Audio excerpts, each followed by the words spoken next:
Do you need help in your relationship? Or maybe your relationship is going great and you just want to strengthen the bond between the two of you. In any case, tune in to Ask Mama E, a show intended to assist in creating and keeping the strongest relationships. Join and watch Mama E, the relationship expert, using her wisdom to guide others into forming stronger bonds. Hello, everybody. This is Mama E. Thank you so much for tuning in. I have heard from many of you that have stated that you have enjoyed the topics that we have chosen for you.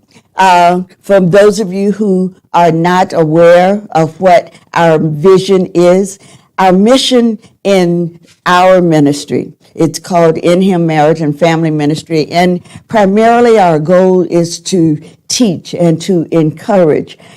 Not everybody, I often say that everybody doesn't need to be married. So I'm not here to push you or suggest that you marry. But for those who are married or for those who desire to be married, and let me just add a third category. For those of you who have friends or loved ones who are married, that perhaps I can give you something that you can share with them. I am convinced that God does not waste his resources. So if you're flipping through your screen and you happen to run into this Mama E person, there's a reason why. So if it's not for you, then just bank the information. Rest assured that the time will come when you can use it for someone else, perhaps, okay? So let's talk a little bit. Today, I thought about how many of us do not have any marriage training per se. Before we get married, many of us bank completely on what our emotional feelings are about the person and how we feel about them.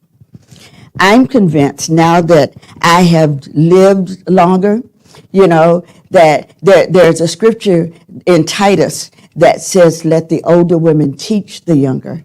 And for the longest period, I didn't think that anybody would want to hear what I had to say.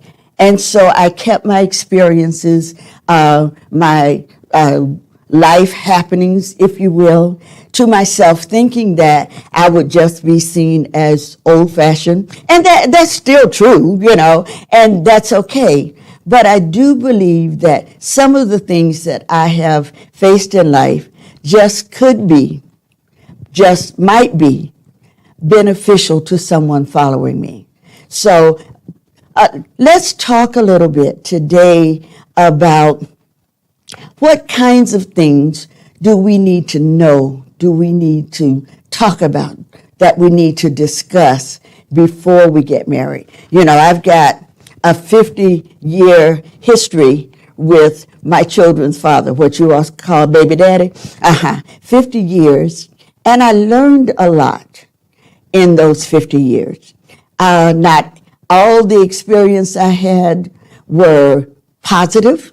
There were good and bad, successes and failures, but enough came out of it that I feel that I can share at least with someone else. So when we talk about marriage and the family, we must realize that it was God's idea. I know that in the culture in which we live now, we kind of think that we know what works. We know based on television or based on experiences in our past. Many of us get married thinking that we know better. Can I just kind of even share, when I got married, I had never been to a marriage retreat, a marriage workshop. I don't recall even having any books, any tapes. And it wasn't until I hit a rough patch that I started searching for help. I started searching for resources that might just teach me something that I didn't know, you know. What I then have tried to recommend to younger couples or couples that are coming along now, what I have recognized is that perhaps they could use some assistance. Maybe if they could just go to a weekend retreat. You know, I know that many of us say that that man standing behind the rostrum, he puts his pants on one leg at a time. I've heard that so often. But what we must recognize is that the person that is on the stage, on the platform, that person very likely has been gifted, has been anointed to tell you what might, some of those helpful hints. So when I think of me even, and the word ministry basically means to meet needs. So not everybody who is in ministry is someone that's behind the pulpit. You know, there are any number of needs that God sends people to meet, whether it be homelessness or children's ministry. It could be any number of things that God might touch a person's heart for. And I know with me, when I first started sensing this, what I call burden, it was that I kind of wanted God to do something. I saw the divorce rate, and I saw so many people who didn't feel that marriage was necessary.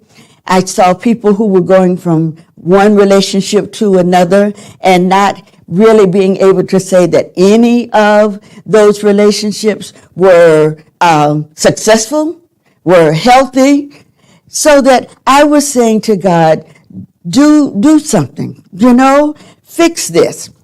And I am convinced that when God said to me, you do it, that at that point, I started to study. I started to invest in marriage material. Now, and I recognized that I had been married for any number of years, but there was so much that I didn't know. There was so much that I didn't understand, or for that matter, agree with, you know? So one of the things that I intend to do, if you will allow me, is to help you understand the things that you ought to know about each other before you say I do. Yes, I want you to have the butterflies. I want you to love him or her to the extent that you can't sleep at night, that all you think of is him. I can't wait to be with him or her again. That's great. And certainly the emotional side of love is valid and is good. But I just want you to know that that's not all. So that before you say I do, there are some things that I'm going to recommend that you know or at least have talked about. Okay, so let's start. These are Mama E's suggestions. Suggestions based on my experiences as well as my research that I hope you will find beneficial. I said before you say I do, but can I just say that if you didn't get any of this and you have already said I do, it's probably still going to be helpful. So store it away and keep it until such time as you can use it. Okay, so what are some of the things that we ought to know and have at least brought up in our discussion? I think one of those things would be your childhood. What are things about the period of time that you were a child, when you lived at home, when you lived with your parents, your grandparents, whomever that were in the household that during the time that you were being raised? I want you to be careful when you talk to your significant other about your childhood, that you be careful not to present an image that is different from what the truth actually is.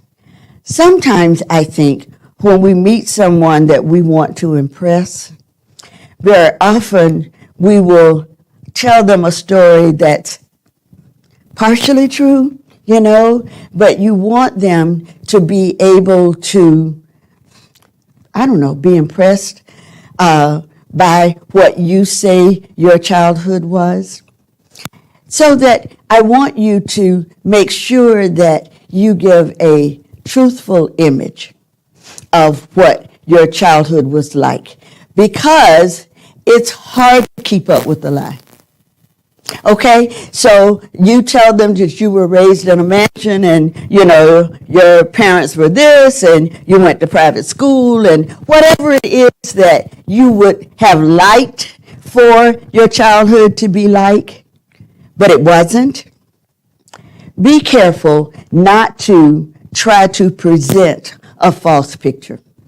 Okay, what else during your childhood do I want to make sure you bring up in your discussion? Do you or have you talked about those experiences in your childhood that were hurtful or disappointing? Now, I'm not talking about things that, how can I put it? There were some experiences that we had that either we have not completely gotten over or will perhaps require some professional help to help us get over. I'm just talking about that. I'm talking about in your normal, run-of-the-mill, day-to-day growing up, okay? When I was a child, I was really, really thin. And I had and still have large eyes. I can't do anything about them. But as a child, I was called Popeye, and I was called Olive Oyl.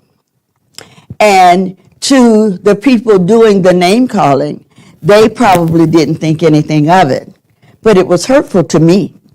And one of the things that I try to tell people who also have experienced those kinds of things is that, my weight was on the Olive Oyl side, but it was just as painful as my friends who were plus size, so that when we will at least admit that those things hurt us, we can be helpful to someone coming along now, our children, our grandchildren, who will be able to say, oh, baby, I understand what that feels like because I lived that. I remember, and I can remember sharing that with, I think it was one of my grandchildren, and they didn't know that I really understood what they were experiencing because they didn't think that I had the same challenge.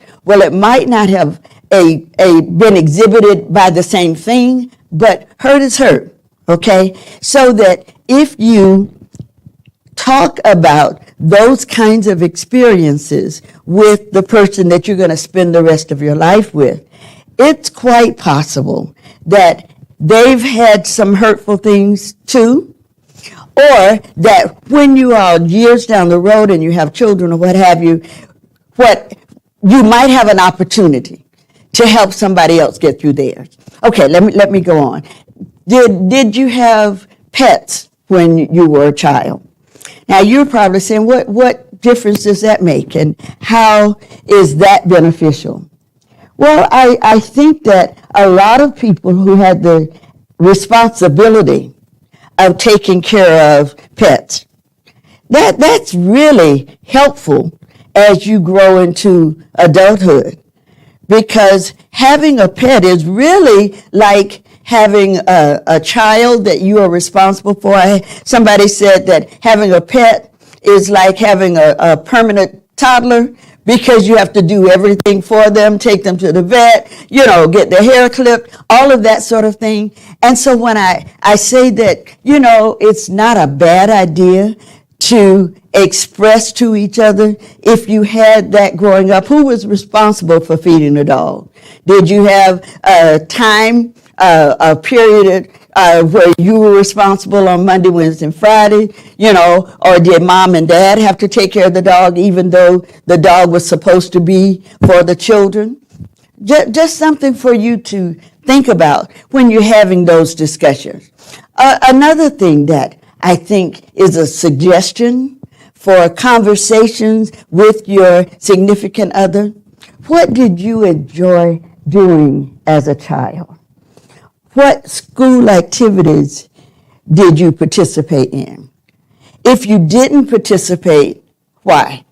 There were things that my parents were not comfortable, I think that's a good way to put it, comfortable with us doing. Both of my parents were PKs, preacher's kids, so that they had pretty strict guidelines when it relates to what children can do, what was fun, what we were allowed to do. I'm grateful that there were some things perhaps that we were not able to do, but by the same token, there were some things that probably would have been no harm whatsoever. So being able to say to my husband or to people who were close to me, I wish I could have blank, been in the band. I wish I could have whatever it was. Did you come into adulthood feeling a sense of regret because you didn't get to do certain things? Or were there things that you really enjoyed doing that made you feel good about you, that it influenced your self-esteem because you were head majorette, because you were a cheerleader? There are a lot of things that boost one's self-esteem and make them feel good about who they are, especially in light of the fact that the things I couldn't do, I held inward because of the things people were saying about me that hurt my feelings. Does that make sense? So to a degree, on one hand, there were things you wish you could have done that would have made you feel good about you. And then on the other hand, there were things that you didn't feel so good. And as children, very often children will act out because they didn't get to do what they really, really wanted to do. They wanted to participate in. And sometimes our children can even be jealous or envious of their friends because they didn't get to. Just saying that, in your time of conversation, as you see the relationship growing, that make sure that you've covered some topics. Let me move on. Okay, so another thing that you might want to discuss as you grow is your history. This being a little bit different, a little bit different from your childhood, because your history covers even as you grew into adulthood. But when we talk about history and we can think about our birth order, middle children, they say, respond to life and circumstances differently than the oldest child and the youngest child. Don't know, we perhaps might spend some time later, but as you observe why you feel like you do, why you think like you do, why do you have the relationship with your siblings and those relationships are different, okay? Something to think about.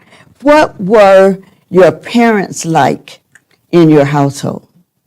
Did you grow up in a single family household where it was just your mom or just your dad? And did you have, those parents had roles and responsibilities that you came to conclude that the way mom and dad did it must be the way that we ought to do it? Mom cooked, and because mom cooked when I get married, that means I have to cook. The responsibilities in the house, who mopped the floor, who took care of the kids, who took the kids to school, who, all of those kinds of things. Very, very often, we bring them into our relationship thinking that we must do it the same way. As we look at your history, let's also consider your spiritual or religious experiences. You know, did you grow up in a household where you went to church? Did you go every Sunday? Did you just go on Easter or Mother's Day? Was church something that you were taught to that was valuable? Did you have activities in the church, you know, where we were raised in just about every of the auxiliaries in the church? So, you know, from learning your Easter speech all the way up to, you know, taking up the offering, whatever activities there were in the church, we were pretty much trained to do that. Okay. And that, of course, doesn't mean because you didn't that something was wrong with your upbringing. I'm just talking about you being able to compare the difference between your upbringing than perhaps the person that you're dating. It's important that we know these things because as time goes on, you need to know what's important to you and in your marriage. Also, even as you think about your religious experiences, many times we had different denominational doctrines, if you will, so that even though we both went to church, if we believe differently about certain doctrines of the church, many times as time goes on, it could be a source of friction, okay? So I'm just saying, get to know as much about all of these things before you say I do. What about the close friends that you had? I'm talking about after you left your parents' home. What were the people that became your buddies? Who were the people that you ran with? When I asked that, the importance of recognizing that could be whether or not you were influenced by the friends. You know, did you influence them or did they have more impact on you?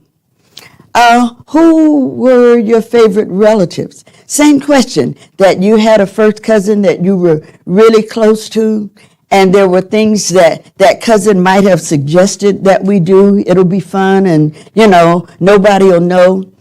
Did it impact how you felt?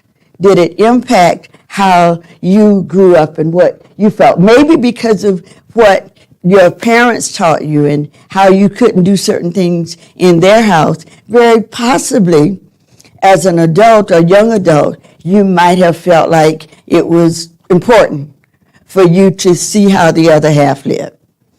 So relatives and close friends and even persons that as you grew up, you dated, people who you spent a significant amount of time with. Now you meet someone that you think you want to spend the rest of your life with. You need to ask yourself, how much influence did that person whom I dated for 4 years, how much influence did they have? And how is this person different from that one? So in terms of us thinking about this new guy, this new woman that I want to really live a healthy and happy and whole life with. But we never talked about all of these things. My suggestion is that maybe you make a note of some of the important conversations that you need to have with the significant other. There are some topics that I call the real you. And I think that as you get closer to the day that you really want to say I do, or that you have at least decided to say I do. There are some topics that, we haven't talked about because it's the tough stuff, it's the deep stuff. I want to just throw some out, and you think about whether or not there's any value in perhaps knowing what your future husband or wife, how they feel about these things. Number one, political views. When we think about how we might differ and feel differently about politics, that to me is not a topic that I bring up or talk about with people who I'm not really close to, because it is deep and people have hard-rooted ideas about politics. But I think if we're getting ready to share a roof, share a household, maybe at least it would be good for me to know. What about children? Do we plan to have children? Do we, how many children do we plan to have? When are we going to have children? Are we going to wait 5 years? All of those kinds of things. Don't assume that it's automatic that we agree on those things. Medical history. There are things that we need to know about what kinds of things we have experienced. We need to know things that might have a bearing on the children that we bring into the world. Are there things that we saw as generational, things that our parents had, that, other family members might have been exposed to certain things? The other part of medical history is kind of knowing how do you feel about aging? That is, aging of your parents. When you get old, what is it that you expect from your mate? All of those kinds of things are important that we talk about so that we know what to expect as our parents get older and as we get older. Recognize also that some of what happens in life isn't based on age. I didn't expect breast cancer, but it happened anyway. And so if we've not had discussions about what's expected and what we expect from our mates to do with us and for us when those kinds of things happen, another good reason for why perhaps we ought to talk about those things. What about money? Any discussion on who's going to make the money? How is money going to be spent? Is it my money and your money? Is one of us more interested in saving than the other one? Do I get paid and I'm broke again the next day? And then do I have to borrow money from my spouse because I wasn't a good steward over what I had? All of those kinds of things we need to know. I'm not sure that it's not a bad idea for us to know our credit report. What have you done since you've been an adult with money? So that I know if we're going to get married, what I can expect to come from your side of the table. Lastly, and we're going to stop for now, we'll pick up again later. But one of the other things that I think is important is that you know, and that both of you know, who the most important people are in your life. Who are the people that are important enough that you would make sacrifices for? And does your mate know that? Lastly, I want you to think about who the people are who have influenced you. This is not just family, but these are celebrities and writers and people that we've seen on television or whatever. Are you being led by persons who give you good advice and God-centered advice? All of these are things that I just made a quick note of because I thought it might be of interest to some of you. We're going to pick up and continue this topic a little bit later. Until then, I pray that God will give you everything that it takes for you to have the abundant life that He promised. I pray that your household will be one of love and peace and happiness. Until then, until we meet again, this is Mama E, and I look forward to sharing with you again next. Do you need help in your relationship? Or maybe your relationship is going great and you just want to strengthen the bond between the two of you. In any case, tune in to Ask Mama E, a show intended to assist in creating and keeping the strongest relationships. Join and watch Mama E, the relationship expert, using her wisdom to guide others into forming stronger bonds. Do you have a business or product? Are you looking to advertise, maybe to get the word out to thousands of people on a daily? You should consider the Inspired Network. We have affordable packages that can assist you at getting the word out about your product or business.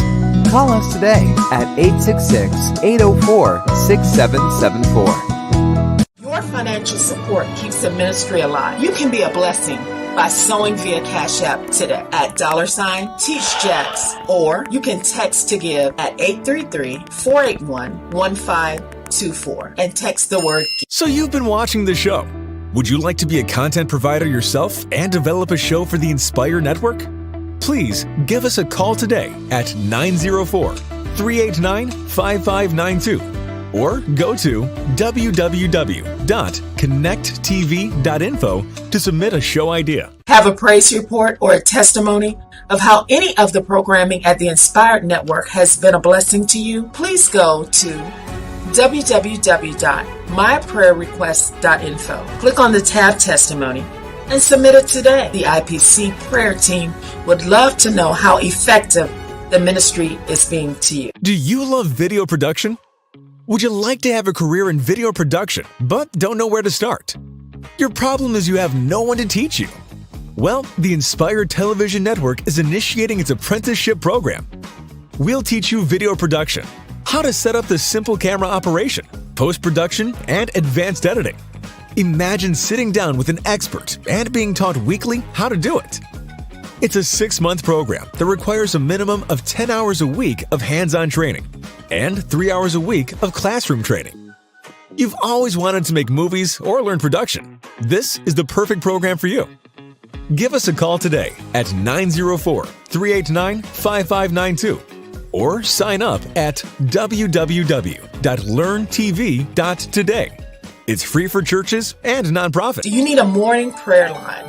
A place you can call to hear from God? Call the International Prayer Council Intercessory Prayer Line Monday through Saturday at 7 a.m.